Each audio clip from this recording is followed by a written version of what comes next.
ਸਤਿ ਸ਼੍ਰੀ ਅਕਾਲ। ਤੁਸੀਂ PNCN ਦੇਖ ਰਹੇ ਹੋ। ਖਬਰਾਂ ਦੇ ਇਸ ਬੁਲੇਟਿਨ ਦੇ ਵਿੱਚ ਸਵਾਗਤ ਹੈ। ਬੁਲੇਟਿਨ ਦੀ ਸ਼ੁਰੂਆਤ ਕਰਾਂਗੇ, ਪਰ ਸਭ ਤੋਂ ਪਹਿਲਾਂ ਇੱਕ ਨਜ਼ਰ ਹੈਡਲਾਈਨਸ ਤੇ। ਪ੍ਰਧਾਨ ਮੰਤਰੀ ਜਸਟਿਨ ਟਰੂਡੋ ਨੇ ਕਿਹੜੀ ਮਦਦ ਦੀ ਗੱਲ ਕਹੀ ਹੈ ਤੇ ਨਾਲ ਹੀ ਕੈਨੇਡਾ ਵਾਸੀਆਂ ਦੇ ਵਾਸਤੇ ਤਾਜ਼ਾ ਬਿਆਨ ਕੀ ਜਾਰੀ ਕੀਤਾ, ਇਸ ਦੇ ਬਾਰੇ ਦੱਸਾਂਗੇ। ਕੈਨੇਡਾ ਦਾ ਸਿਹਤ ਵਿਭਾਗ ਕੋਵਿਡ-19 ਦੇ ਲਈ ਫਾਈਜ਼ਰ ਕੰਪਨੀ ਵੱਲੋਂ ਤਿਆਰ ਕੀਤੀਆਂ ਗਈਆਂ ਗੋਲੀਆਂ ਨੂੰ ਕਦੋਂ ਤੱਕ ਦੇ ਸਕਦਾ ਹੈ ਮਨਜ਼ੂਰੀ, ਇਸ ਦੇ ਬਾਰੇ ਅਧਿਕਾਰੀਆਂ ਵੱਲੋਂ ਜਾਣਕਾਰੀ। ਐਲਬਰਟਾ ਦੇ ਵਿੱਚ ਤਕਨੀਕੀ ਸਿੱਖਿਆ ਨਾਲ ਸੰਬੰਧਿਤ ਤੇ ਤਕਨੀਕੀ ਕੰਮ ਵਿੱਚ ਤਜਰਬਾ ਰੱਖਣ ਵਾਲਿਆਂ ਨੂੰ ਇਮੀਗ੍ਰੇਸ਼ਨ ਵਿਭਾਗ ਦੇ ਸਕਦਾ ਨਵਾਂ ਮੌਕਾ, ਪੱਕੇ ਹੋਣ ਦੇ ਵਿੱਚ ਵੀ ਮਿਲ ਸਕਦੀ ਹੈ ਮਦਦ। ਦੱਸਾਂਗੇ ਕੀ ਹੋ ਰਿਹਾ ਨਵਾਂ ਐਲਾਨ। ਤੇ ਇਸ ਦੇ ਨਾਲ ਹੀ ਓਨਟਾਰੀਓ ਤੇ ਸਸਕੈਚੁਅਨ ਵਿੱਚ ਜੋ ਤਾਜ਼ਾ PNP ਦੇ ਡਰਾਅ ਨਿਕਲੇ ਨੇ, ਉਸ ਦੇ ਬਾਰੇ ਵੀ ਦੇਵਾਂਗੇ ਜਾਣਕਾਰੀ। ਮਿਸੀਸਾਗਾ ਵਿੱਚ ਇੱਕ ਸੁਰੇਸ਼ ਨਾਮਕ ਇਸ ਵਿਅਕਤੀ ਦੀ ਜਾਨ ਚਲੇ ਜਾਣ ਦਾ ਮਾਮਲਾ ਸਾਹਮਣੇ ਆਇਆ ਸੀ। ਉਸ ਦੇ ਵਿੱਚ ਪੁਲਿਸ ਕੀ ਮੰਗ ਰਹੀ ਹੈ ਸਹਿਯੋਗ ਤੇ ਕੀ ਇਹ ਮਾਮਲੇ ਬਾਰੇ ਪੂਰੀ ਜਾਣਕਾਰੀ, ਇਸ ਦੇ ਬਾਰੇ ਦੱਸਾਂਗੇ। ਇਸ ਤਰ੍ਹਾਂ ਹੀ ਹੁਣ ਖਬਰਾਂ ਦੀ ਸ਼ੁਰੂਆਤ ਕਰਦੇ ਹਾਂ। ਪ੍ਰਧਾਨ ਮੰਤਰੀ ਜਸਟਿਨ ਟਰੂਡੋ ਨੇ ਜੋ ਬਿਆਨ ਜਾਰੀ ਕੀਤਾ ਹੈ ਕਿ 10 ਮਿਲੀਅਨ ਤੋਂ ਵੱਧ ਕੈਨੇਡਾ ਵਾਸੀ ਇਸ ਸਮੇਂ ਦੇਸ਼ ਭਰ ਦੇ ਵਿੱਚ ਅਜਿਹੇ ਨੇ ਜਿਨ੍ਹਾਂ ਨੇ ਕੋਵਿਡ-19 ਦਾ ਬੂਸਟਰ ਸ਼ਾਟ ਲਗਵਾ ਲਿਆ ਹੈ ਕਿ ਕੋਵਿਡ-19 ਦਾ ਤੀਜਾ ਟੀਕਾ ਲਗਵਾ ਲਿਆ ਹੈ, ਜਿਸ ਦੇ ਵਿੱਚ ਉਹਨਾਂ ਨੇ ਕਿਹਾ ਕਿ ਜਿਨ੍ਹਾਂ ਨੇ ਵੀ ਕੋਵਿਡ-19 ਦਾ ਤੀਜਾ ਟੀਕਾ ਨਹੀਂ ਲਗਵਾਇਆ ਉਹ ਸਾਈਨ ਅਪ ਕਰ ਲੈਣ ਤੇ ਤੀਜਾ ਟੀਕਾ ਲਗਵਾ ਲਿਆ ਜਾਵੇ। ਜਿਹੜੇ ਵੀ ਯੋਗਤਾ ਰੱਖਦੇ ਨੇ ਉਹਨਾਂ ਦੇ ਵਾਸਤੇ ਇਹ ਕਿਹਾ ਗਿਆ ਹੈ। ਇੱਥੇ ਇਹ ਵੀ ਮਾਮਲੇ ਸਾਹਮਣੇ ਆ ਰਹੇ ਨੇ ਕਿ ਕੈਨੇਡਾ ਦੇ ਵਿੱਚ ਵੱਖੋ-ਵੱਖਰੀਆਂ ਕਈ ਥਾਵਾਂ ਤੇ ਕੋਵਿਡ-19 ਦੇ ਕਲੀਨਿਕ ਨੇ, ਜੋ ਉੱਥੇ ਜਦੋਂ ਅਪਾਇੰਟਮੈਂਟ ਬਣਾ ਕੇ ਕੈਨੇਡਾ ਵਾਸੀ ਪਹੁੰਚੇ ਤਾਂ ਉੱਥੇ ਜਦੋਂ ਮੋਡਰਨਾ ਦੇ ਟੀਕੇ ਲੱਗ ਰਹੇ ਸੀ ਤਾਂ ਉਹਨਾਂ ਨੇ ਉੱਥੇ ਟੀਕੇ ਲਗਵਾਉਣ ਤੋਂ ਇਨਕਾਰ ਕਰ ਦਿੱਤਾ ਤੇ ਵਾਪਸ ਆ ਗਏ। ਇਸ ਦੌਰਾਨ ਪ੍ਰਧਾਨ ਮੰਤਰੀ ਜਸਟਿਨ ਟਰੂਡੋ ਨੇ ਕਿਹਾ ਹੈ ਕਿ ਜਿਹੜਾ ਵੀ ਟੀਕਾ ਲੱਗ ਰਿਹਾ ਹੋਵੇ ਉਹ ਹੀ ਉੱਥੇ ਲਗਵਾ ਲਿਆ ਜਾਵੇ, ਫਿਰ ਬੇਸ਼ੱਕ ਉਹ ਮੋਡਰਨਾ ਹੋਵੇ ਜਾਂ ਫਾਈਜ਼ਰ, ਦੋਵੇਂ ਅਸਰਦਾਰ ਨੇ ਤੇ ਸੁਰੱਖਿਅਤ ਨੇ, ਇਸ ਦਾ ਦਾਅਵਾ ਕੀਤਾ ਗਿਆ ਹੈ। ਜਿਸ ਦੇ ਵਿੱਚ ਉਹਨਾਂ ਨੇ ਕਿਹਾ ਕਿ ਇਸੇ ਲਈ ਕੈਨੇਡਾ ਦੇ ਸਿਹਤ ਵਿਭਾਗ ਨੇ ਇਹਨਾਂ ਟੀਕਿਆਂ ਨੂੰ ਕੈਨੇਡਾ ਵਾਸੀਆਂ ਦੇ ਵਾਸਤੇ ਸੁਰੱਖਿਅਤ ਮੰਨਦੇ ਹੋਏ ਮਨਜ਼ੂਰੀ ਦਿੱਤੀ ਹੈ, ਜਿਸ ਦੇ ਵਿੱਚ ਜੋ ਕੈਨੇਡਾ ਵਾਸੀ ਇਸ ਸਮੇਂ ਚੋਣ ਰੱਖ ਰਹੇ ਨੇ ਕਿ ਉਹ ਫਾਈਜ਼ਰ ਦਾ ਟੀਕਾ ਹੀ ਲਗਵਾਉਣਗੇ। ਉਹਨਾਂ ਨੂੰ ਕਿਹਾ ਜਾ ਰਿਹਾ ਹੈ ਕਿ ਜਦੋਂ ਅਪਾਇੰਟਮੈਂਟ ਬਣਾ ਕੇ ਜਾਂਦੇ ਨੇ, ਜੇਕਰ ਮੋਡਰਨਾ ਦਾ ਟੀਕਾ ਵੀ ਲੱਗ ਰਿਹਾ ਹੋਵੇ ਤਾਂ ਉਸ ਨੂੰ ਵੀ ਲਗਵਾਇਆ ਜਾ ਸਕਦਾ ਹੈ ਕਿ ਉਹ ਸੁਰੱਖਿਅਤ ਵੀ ਹੈ ਤੇ ਨਾਲ ਹੀ ਅਸਰਦਾਰ ਵੀ ਹੈ ਫਾਈਜ਼ਰ ਦੇ ਟੀਕੇ ਦੀ ਤਰ੍ਹਾਂ ਹੀ। ਉਸ ਦੇ ਵਿੱਚ ਉਹਨਾਂ ਨੇ ਖਾਸ ਤੌਰ ਦੇ ਉੱਤੇ ਇੱਕ ਕੰਪਨੀ ਦੇ ਟੀਕੇ ਦਾ ਨਾਮ ਲੈ ਕੇ ਇਸ ਦੀ ਜਾਣਕਾਰੀ ਤਾਂ ਨਹੀਂ ਦਿੱਤੀ ਹੈ, ਪਰ ਜੋ ਵੱਖੋ-ਵੱਖਰੇ ਕਲੀਨਿਕਸ ਤੋਂ ਮਾਮਲੇ ਸਾਹਮਣੇ ਆਏ ਨੇ ਉਸ ਦੇ ਆਧਾਰ ਦੇ ਉੱਤੇ ਅਸੀਂ ਤੁਹਾਨੂੰ ਦੱਸ ਰਹੇ ਹਾਂ ਇਹ ਜਾਣਕਾਰੀ। ਤੇ ਇਸ ਦੇ ਨਾਲ ਹੀ ਅੱਗੇ ਇਹ ਵੀ ਹੈ ਕਿ ਮੂਲ ਨਿਵਾਸੀ ਭਾਈਚਾਰਿਆਂ ਦੀ ਮਦਦ ਦੇ ਲਈ $5 ਬਿਲੀਅਨ ਤੱਕ ਦੀ ਫੰਡਿੰਗ ਦਾ ਜੋ ਕੈਨੇਡਾ ਸਰਕਾਰ ਨੇ ਐਲਾਨ ਕੀਤਾ, ਉਸ ਤਹਿਤ ਇਸ ਸਮੇਂ ਮਦਦ ਦਿੱਤੀ ਜਾ ਰਹੀ ਹੈ। ਇਸ ਦੇ ਬਾਰੇ ਵੀ ਪ੍ਰਧਾਨ ਮੰਤਰੀ ਜਸਟਿਨ ਟਰੂਡੋ ਨੇ ਦੱਸਿਆ, ਜਿਸ ਦੇ ਵਿੱਚ ਉਹਨਾਂ ਨੇ ਕਿਹਾ ਕਿ ਵੱਖੋ-ਵੱਖਰੇ ਪੱਧਰ ਦੇ ਉੱਤੇ ਸਿਹਤ ਸਹੂਲਤਾਂ ਤੇ ਨਾਲ ਹੀ ਸੁਰੱਖਿਆ ਨੂੰ ਲੈ ਕੇ ਸਹੂਲਤਾਂ ਤੇ ਹੋਰ ਸਹੂਲਤਾਂ ਦੇ ਵਾਸਤੇ ਮੂਲ ਨਿਵਾਸੀਆਂ ਦੇ ਵੱਖੋ-ਵੱਖਰੇ ਭਾਈਚਾਰਿਆਂ ਦੇ ਲਈ ਜੋ ਇਹ ਫੰਡਿੰਗ ਐਲਾਨੀ ਗਈ, ਉਸ ਤਹਿਤ ਮਦਦ ਇਸ ਸਮੇਂ ਮੁਹੱਈਆ ਕਰਵਾਈ ਵੀ ਜਾ ਰਹੀ ਹੈ। ਤੇ ਇਸ ਸਮੇਂ ਕੈਨੇਡਾ ਭਰ ਵਿੱਚ ਵੱਖੋ-ਵੱਖਰੇ ਸਿਹਤ ਅਦਾਰਿਆਂ ਦੇ ਉੱਤੇ ਕੋਵਿਡ-19 ਦੇ ਮਰੀਜ਼ਾਂ ਦੀ ਗਿਣਤੀ ਵਧਣ ਦੇ ਕਰਕੇ ਬੋਝ ਵੀ ਪੈ ਰਿਹਾ ਹੈ, ਜਿਸ ਦੇ ਬਾਰੇ ਜਾਣਕਾਰੀ ਵੀ ਦੱਸੀ ਜਾ ਰਹੀ ਹੈ। ਤੇ ਨਾਲ ਹੀ ਕਈ ਸਰਜਰੀਜ਼ ਨੂੰ ਵੀ ਫਿਲਹਾਲ ਦੇ ਵਾਸਤੇ ਮੁਲਤਵੀ ਕਰ ਦਿੱਤਾ ਗਿਆ ਜੋ ਜ਼ਰੂਰੀ ਵੀ ਸਨ, ਕਿਉਂਕਿ ਕੋਵਿਡ-19 ਦੇ ਮਰੀਜ਼ਾਂ ਦੀ ਗਿਣਤੀ ਵਧਣ ਦੇ ਕਰਕੇ ਪਹਿਲਾਂ ਹੀ ਸਿਹਤ ਅਦਾਰਿਆਂ ਦੇ ਉੱਤੇ ਕਾਫੀ ਜ਼ਿਆਦਾ ਬੋਝ ਪਿਆ ਹੋਇਆ ਹੈ। ਜਿਸ ਤੋਂ ਬਾਅਦ ਇਸੇ ਦੇ ਬਾਰੇ ਜਾਣਕਾਰੀ ਦਿੰਦੇ ਹੋਏ ਪ੍ਰਧਾਨ ਮੰਤਰੀ ਜਸਟਿਨ ਟਰੂਡੋ ਨੇ ਕੱਲ੍ਹ ਵੀ ਜਾਣਕਾਰੀ ਦਿੱਤੀ ਸੀ ਤੇ ਕਿਹਾ ਸੀ ਕਿ ਕੋਵਿਡ-19 ਦੇ ਟੀਕੇ ਕੈਨੇਡਾ ਵਾਸੀ ਲਗਵਾ ਲੈਣ। ਇਸ ਦੇ ਨਾਲ ਹੀ ਅੱਗੇ ਜਾਣਕਾਰੀ ਜੋ ਫਾਈਜ਼ਰ ਦੀ ਕੰਪਨੀ ਗੋਲੀਆਂ ਕੋਵਿਡ-19 ਦੀਆਂ ਲਿਆ ਰਹੀ ਹੈ ਤੇ ਇਸ ਨੂੰ ਕੈਨੇਡਾ ਦਾ ਸਿਹਤ ਵਿਭਾਗ ਕਦੋਂ ਤੱਕ ਮਨਜ਼ੂਰੀ ਦੇ ਸਕਦਾ ਹੈ, ਇਸ ਦੇ ਬਾਰੇ ਦੱਸਿਆ ਗਿਆ ਹੈ। ਕੈਨੇਡਾ ਦਾ ਸਿਹਤ ਵਿਭਾਗ ਫਾਈਜ਼ਰ ਕੰਪਨੀ ਵੱਲੋਂ ਤਿਆਰ ਕੀਤੀਆਂ ਗਈਆਂ ਕੋਵਿਡ-19 ਦੀਆਂ ਗੋਲੀਆਂ ਨੂੰ 1 ਹਫ਼ਤੇ ਤੋਂ ਲੈ ਕੇ 10 ਦਿਨ ਦੇ ਦਰਮਿਆਨ ਮਨਜ਼ੂਰੀ ਦੇ ਸਕਦਾ ਹੈ, ਜਿਸ ਦੇ ਬਾਰੇ ਕਿਆਸ ਲਗਾਏ ਜਾ ਰਹੇ ਨੇ। Chief medical adviser doctor Supriya Sharma ਦਾ ਕਹਿਣਾ ਹੈ ਕਿ ਇਸ ਦੇ ਬਾਰੇ ਸਿਹਤ ਵਿਭਾਗ ਛੇਤੀ ਹੀ ਫੈਸਲਾ ਸੁਣਾ ਸਕਦਾ ਹੈ, ਜਿਸ ਸੰਬੰਧੀ ਹਜੇ ਵੀ ਜਾਂਚ ਚੱਲ ਰਹੀ ਹੈ। ਫਾਈਜ਼ਰ ਕੰਪਨੀ ਦੇ ਵੱਲੋਂ ਇਜਾਜ਼ਤ ਮੰਗੀ ਗਈ ਸੀ ਕਿ ਕੈਨੇਡਾ ਦਾ ਸਿਹਤ ਵਿਭਾਗ ਮਨਜ਼ੂਰੀ ਦੇਵੇ ਤਾਂ ਕਿ ਸਪਲਾਈ ਹੋ ਸਕੇ ਤੇ ਕੈਨੇਡਾ ਭਰ ਵਿੱਚ ਕੋਵਿਡ-19 ਦੀਆਂ ਜੋ ਗੋਲੀਆਂ ਨੇ ਉਹ ਆ ਸਕਣ, ਜਿਨ੍ਹਾਂ ਨੂੰ ਫਾਈਜ਼ਰ ਦੀਆਂ ਪੈਕਸਲੋਵਿਡ ਐਂਟੀਵਾਇਰਲ ਟ੍ਰੀਟਮੈਂਟ ਦੀਆਂ ਗੋਲੀਆਂ ਕਿਹਾ ਗਿਆ ਹੈ। ਜਿਸ ਦੇ ਬਾਰੇ ਜਾਣਕਾਰੀ ਦਿੰਦੇ ਹੋਏ ਦੱਸਿਆ ਗਿਆ ਕਿ ਪਹਿਲਾਂ ਅਮਰੀਕਾ ਦੇ ਵਿੱਚ ਇਸ ਨੂੰ ਹਰੀ ਝੰਡੀ ਮਿਲ ਚੁੱਕੀ ਹੈ ਤੇ ਤਾਂ ਵੀ ਅਮਰੀਕਾ ਵਿੱਚ ਇਸ ਸਮੇਂ ਇਹਨਾਂ ਗੋਲੀਆਂ ਦੀ ਸਪਲਾਈ ਕਾਫੀ ਮੁਸ਼ਕਲ ਹੋਈ ਪਈ ਹੈ, ਕਿਉਂਕਿ ਮੰਗ ਜ਼ਿਆਦਾ ਹੈ। ਤਾਂ ਇਸ ਤੋਂ ਬਾਅਦ ਹੁਣੇ ਦੇਖਣਾ ਹੋਵੇਗਾ ਕਿ ਕੈਨੇਡਾ ਜਦੋਂ ਇਹਨਾਂ ਗੋਲੀਆਂ ਨੂੰ ਮਨਜ਼ੂਰੀ ਦੇ ਵੀ ਦਿੰਦਾ ਹੈ ਤਾਂ ਕੈਨੇਡਾ ਵਿੱਚ ਇਹਨਾਂ ਗੋਲੀਆਂ ਦੀ ਸਪਲਾਈ ਕਦੋਂ ਤੱਕ ਹੁੰਦੀ ਹੈ, ਕਿਉਂਕਿ ਇਸ ਸਮੇਂ ਜੋ UK ਨੇ ਵੀ ਮਨਜ਼ੂਰੀ ਦੇ ਦਿੱਤੀ ਹੈ ਤਾਂ ਫਾਈਜ਼ਰ ਕੰਪਨੀ ਕੰਪਨੀ ਦੇ ਵੱਲੋਂ ਕੋਵਿਡ-19 ਦੀਆਂ ਇਹ ਗੋਲੀਆਂ ਤਿਆਰ ਕੀਤੀਆਂ ਜਾ ਰਹੀਆਂ ਨੇ, ਜਿਸ ਲਈ ਮੰਨਿਆ ਜਾ ਰਿਹਾ ਹੈ ਕਿ ਜ਼ਿਆਦਾ ਖਤਰੇ ਦੇ ਉੱਤੇ ਹੁੰਦੇ ਨੇ ਜਿਹੜੇ ਮਰੀਜ਼, ਉਹਨਾਂ ਦੇ ਇਲਾਜ ਵਾਸਤੇ ਇਹਨਾਂ ਗੋਲੀਆਂ ਦੀ ਵੀ ਵਰਤੋਂ ਕੀਤੀ ਜਾ ਸਕਦੀ ਹੈ। ਪਰ ਜਿਵੇਂ ਕਿ ਹੁਣ ਤੱਕ ਅਮਰੀਕਾ ਦੇ ਵਿੱਚ ਜੋ ਮਨਜ਼ੂਰੀ ਦਿੱਤੀ ਗਈ ਹੈ, ਉੱਥੇ ਇਹ ਹੈ ਕਿ ਜਿਨ੍ਹਾਂ ਦੀ ਉਮਰ 12 ਸਾਲ ਦੀ ਹੋ ਚੁੱਕੀ ਹੋਵੇ ਤੇ ਜਿਹੜੇ ਬੱਚੇ 12 ਸਾਲ ਦੇ ਹੋਏ 3 ਹਫ਼ਤੇ ਉੱਪਰ ਵੀ ਹੋ ਚੁੱਕੇ ਹੋਣ, ਉਹ ਇਹਨਾਂ ਗੋਲੀਆਂ ਨੂੰ ਲੈ ਸਕਦੇ ਨੇ। ਯੂਨਾਈਟਿਡ ਕਿੰਗਡਮ ਦੇ ਵਿੱਚ ਦਸੰਬਰ 31 ਨੂੰ ਮਨਜ਼ੂਰੀ ਦੇ ਦਿੱਤੀ ਗਈ ਸੀ ਇਹਨਾਂ ਗੋਲੀਆਂ ਨੂੰ, ਤੇ ਇਸ ਦੇ ਬਾਰੇ ਕੈਨੇਡੀਅਨ ਸਿਹਤ ਵਿਭਾਗ ਛੇਤੀ ਹੀ ਜੋ ਜਾਣਕਾਰੀ ਦੇਵੇਗਾ ਉਸ ਦੇ ਬਾਰੇ ਤੁਹਾਨੂੰ ਦੱਸਾਂਗੇ। ਫਿਲਹਾਲ ਸਿਹਤ ਵਿਭਾਗ ਦੇ ਵੱਲੋਂ 1 ਹਫ਼ਤੇ ਤੋਂ ਲੈ ਕੇ 10 ਦਿਨ ਦਾ ਸਮਾਂ ਹੋਰ ਜ਼ਿਆਦਾ ਮੰਗਿਆ ਗਿਆ ਹੈ।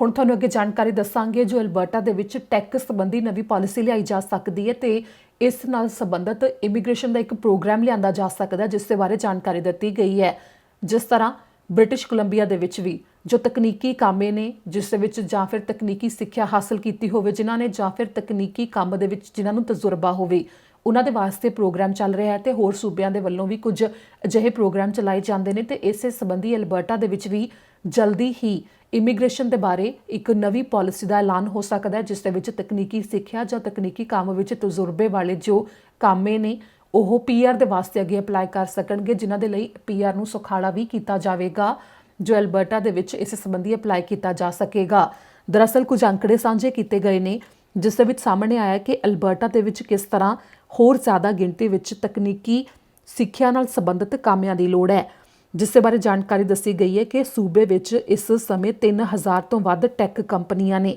ਜਿਸ ਦੇ ਬਾਰੇ ਜੋ ਇਹ ਅੰਕੜੇ ਨੇ ਅਲਬਰਟਾ ਐਂਟਰਪ੍ਰਾਈਜ਼ ਕਾਰਪੋਰੇਸ਼ਨ ਨੇ ਜਾਰੀ ਕੀਤੇ ਨੇ। ਤੇ ਜੇਕਰ ਤੁਲਨਾ ਕਰੀਏ ਸਾਲ 2018 ਨਾਲ ਤਾਂ ਉਸ ਸਮੇਂ ਅਲਬਰਟਾ ਦੇ ਵਿੱਚ 1238 ਟੈਕ ਕੰਪਨੀਆਂ ਸਨ,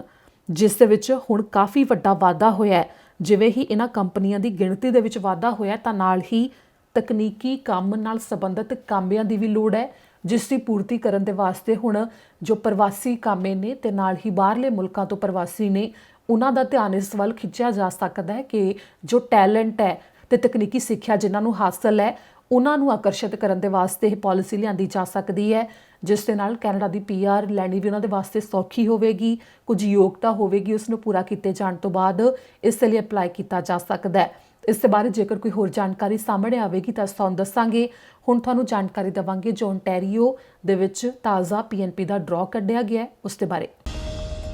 ਓਨਟਾਰੀਓ ਦੇ ਇਮੀਗ੍ਰੇਸ਼ਨ ਵਿਭਾਗ ਨੇ 2 ਦਿਨ ਵਿੱਚ ਦੂਜਾ ਡਰਾਅ ਕੱਢਦੇ ਹੋਏ 502 ਜਣਿਆਂ ਨੂੰ ਐਕਸਪ੍ਰੈਸ ਐਂਟਰੀ ਕੈਂਡੀਡੇਟ ਨੇ ਜੋ ਇਨਵੀਟੇਸ਼ਨ ਭੇਜੇ ਨੇ OINP ਦੇ ਵਾਸਤੇ। ਓਨਟਾਰੀਓ ਇਮੀਗ੍ਰੈਂਟ ਨੋਮਨੀ ਪ੍ਰੋਗਰਾਮ 12 ਜਨਵਰੀ ਨੂੰ ਇਹ ਡਰਾਅ ਕੱਢਿਆ ਗਿਆ, ਜਿਸ ਦੇ ਵਿੱਚ ਦੱਸਿਆ ਗਿਆ ਕਿ ਐਕਸਪ੍ਰੈਸ ਐਂਟਰੀ ਸਿਸਟਮ ਵਿੱਚ ਜਿਨ੍ਹਾਂ ਨੇ ਆਪਣੀਆਂ ਫਾਈਲਾਂ ਲਗਾਈਆਂ ਸੀ ਉਹਨਾਂ ਦੇ ਵਾਸਤੇ ਇਹ ਇਨਵੀਟੇਸ਼ਨ ਗਏ ਨੇ, ਜਿਸ ਦੇ ਵਿੱਚ ਘੱਟੋ ਘੱਟ CRS ਸਕੋਰ ਹੈ ਜੋ 464 ਤੋਂ ਲੈ ਕੇ 467 ਤੱਕ ਗਿਆ ਹੈ, ਜਿਸ ਦੇ ਵਿੱਚ ਜਿਹੜੇ ਕਿ ਯੋਗਤਾ ਰੱਖਦੇ ਸੀ express entry human capital priority stream ਤੇ ਨਾਲ ਹੀ ਜੋ ਪ੍ਰੋਵਿੰਸ਼ੀਅਲ ਨੋਮਨੀ ਪ੍ਰੋਗਰਾਮ ਦੇ ਵਿੱਚ ਪ੍ਰਵਾਸੀ ਕਾਮਿਆਂ ਦੇ ਵੱਲੋਂ ਵੀ ਫਾਈਲਾਂ ਲਗਾਈਆਂ ਗਈਆਂ, ਉਸ ਦੇ ਵਾਸਤੇ ਵੀ ਇਹ ਇਨਵੀਟੇਸ਼ਨ ਗਏ ਨੇ। ਓਨਟਾਰੀਓ ਸੂਬੇ ਦੇ ਵੱਲੋਂ 18 ਅਜਿਹੇ ਕੰਮ ਦੱਸੇ ਜਾਂਦੇ ਨੇ ਜੋ ਕਿ ਨੈਸ਼ਨਲ ਆਕੂਪੇਸ਼ਨਲ ਕਲਾਸੀਫਿਕੇਸ਼ਨ ਦੇ ਅਧੀਨ ਆਉਂਦੇ ਨੇ, ਜਿਨ੍ਹਾਂ ਦੇ ਵਿੱਚ ਕੰਮ ਕਰਨ ਦਾ ਜਿਨ੍ਹਾਂ ਨੂੰ ਤਜਰਬਾ ਹੁੰਦਾ ਹੈ, ਉਹਨਾਂ ਦੇ ਵੱਲੋਂ ਯੋਗਤਾ ਨੂੰ ਰੱਖਦੇ ਹੋਏ ਇਸ ਦੇ ਵਿੱਚ ਫਾਈਲਾਂ ਲਗਾਈਆਂ ਜਾਂਦੀਆਂ ਨੇ। ਜੋ PNP ਦੀ ਪ੍ਰਕਿਰਿਆ ਪੂਰੀ ਹੋਵੇਗੀ ਤਾਂ ਉਸ ਤੋਂ ਬਾਅਦ 600 ਪੁਆਇੰਟ ਮਿਲ ਜਾਣਗੇ ਤੇ ਫਿਰ ਉਹ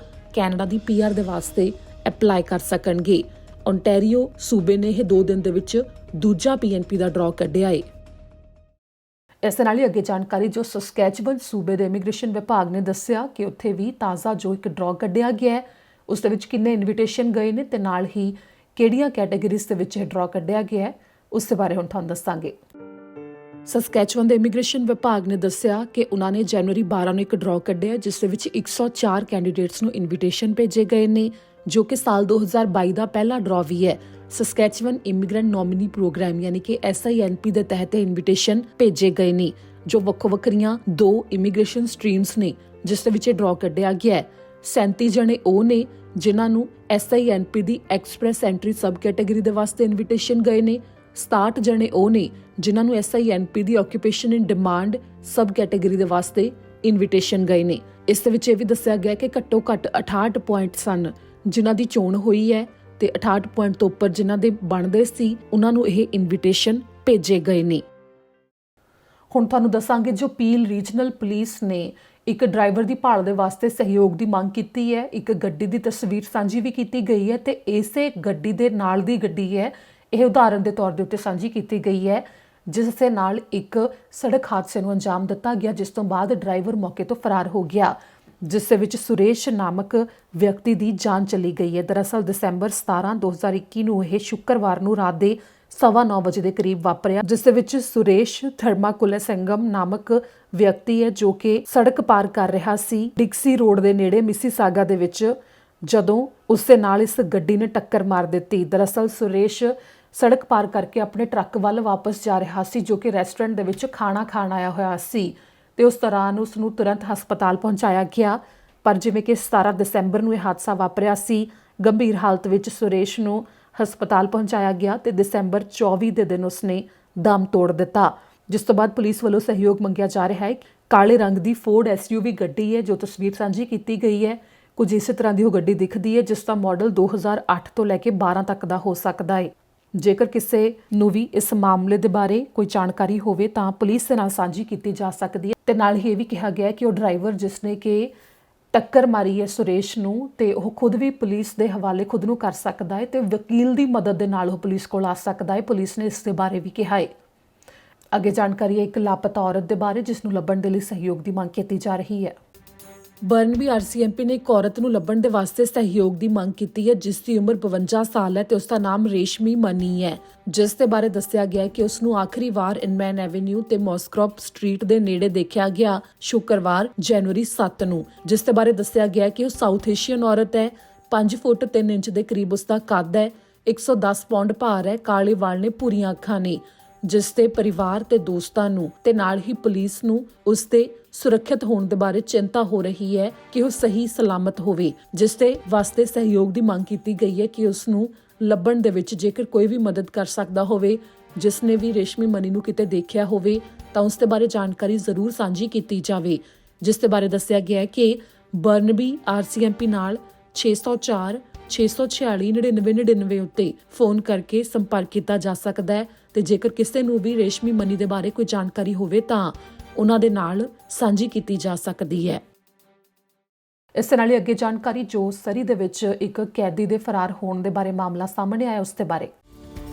ਸਰੀ RCMP ਨੇ ਜੇਲ੍ਹ ਵਿੱਚੋਂ ਇੱਕ ਕੈਦੀ ਦੇ ਭੱਜ ਜਾਣ ਦੇ ਬਾਰੇ ਦੱਸਿਆ ਤੇ ਨਾਲ ਹੀ ਉਸ ਨੂੰ ਲੱਭਣ ਦੇ ਲਈ ਸਹਿਯੋਗ ਮੰਗਿਆ ਗਿਆ ਹੈ, ਜਿਸ ਦੇ ਬਾਰੇ ਦੱਸਿਆ ਗਿਆ ਕਿ ਸਰੀ ਪ੍ਰੀ ਟ੍ਰਾਇਲ ਸਰਵਿਸਿਜ਼ ਸੈਂਟਰ ਹੈ ਜੋ ਉੱਥੇ ਤੋਂ ਭੱਜਿਆ ਹੈ। ਜਨਵਰੀ 13, 2022 ਨੂੰ ਦੁਪਹਿਰ ਦੇ 12:46 ਦਾ ਸਮਾਂ ਸੀ ਜਦੋਂ ਸਰੀ RCMP ਨੂੰ ਪਤਾ ਲੱਗਿਆ ਕਿ ਇੱਕ ਕੈਦੀ ਮੁਸਤਫਾ ਸਾਅਦਾ ਉਹ ਉਹਨਾਂ ਦੀ ਹਿਰਾਸਤ ਦੇ ਵਿੱਚੋਂ ਦੌੜ ਗਿਆ, ਜੋ ਕਿ ਸਰੀ ਪ੍ਰੀ ਟ੍ਰਾਇਲ ਸਰਵਿਸਿਜ਼ ਸੈਂਟਰ ਜੋ ਕਿ 143 2357 ਐਵੇਨਿਊ ਦੇ ਉੱਤੇ ਮੌਜੂਦ ਹੈ ਉੱਥੇ ਸੀ, ਜਿਸ ਦੇ ਬਾਰੇ ਦੱਸਿਆ ਗਿਆ ਹੈ ਕਿ ਉਹ ਦੱਖਣੀ ਹਿੱਸੇ ਵੱਲ ਹਾਈਵੇ 10 ਵੱਲ ਨੂੰ ਗਿਆ ਹੈ, ਜਿਸ ਨੂੰ ਲੱਭਣ ਦੇ ਵਾਸਤੇ ਪੁਲਿਸ ਦੇ ਵੱਲੋਂ ਕੋਸ਼ਿਸ਼ ਕੀਤੀ ਜਾ ਰਹੀ ਹੈ। ਜਿਨ੍ਹਾਂ ਨੇ ਕਿਹਾ ਹੈ ਕਿ ਇਹ ਤਸਵੀਰਾਂ ਵੀ ਸਾਂਝੀਆਂ ਕੀਤੀਆਂ ਨੇ, ਜਿਸ ਦੀ ਉਮਰ 32 ਸਾਲ ਹੈ, ਜੋ ਕਿ ਮਿਡਲ ਈਸਟਰਨ ਮੇਲ ਹੈ, 5 ਫੁੱਟ 8 ਇੰਚ ਦੇ ਕਰੀਬ ਉਸ ਦਾ ਕੱਦ ਹੈ ਤੇ ਉਸਨੇ ਗ੍ਰੇ ਸਵੈਟਰ ਪਾਇਆ ਹੋਇਆ ਸੀ, ਗੂੜੀਆਂ ਭੂਰੀਆਂ ਉਸ ਦੀਆਂ ਅੱਖਾਂ ਨੇ ਤੇ ਗ੍ਰੇ ਪੈਂਟ ਪਾਈ ਹੋਈ ਸੀ ਤੇ ਇੱਕ ਸਫੇਦ ਬੂਟ ਪਾਏ ਹੋਏ ਸਨ, ਜਿਸ ਦੇ ਬਾਰੇ ਉਹਨਾਂ ਨੇ ਦੱਸਿਆ ਤੇ ਉਹਨਾਂ ਨੇ ਕਿਹਾ ਕਿ ਉਸ ਦੇ ਉੱਤੇ ਲੁੱਟ ਦੇ ਇਲਜ਼ਾਮ ਸਨ ਤੇ ਨਾਲ ਹੀ ਹਮਲਾ ਕਰਨ ਦੇ, ਜਿਸ ਤੋਂ ਬਾਅਦ ਉਸ ਨੂੰ ਹਿਰਾਸਤ ਦੇ ਵਿੱਚ ਰੱਖਿਆ ਹੋਇਆ ਸੀ।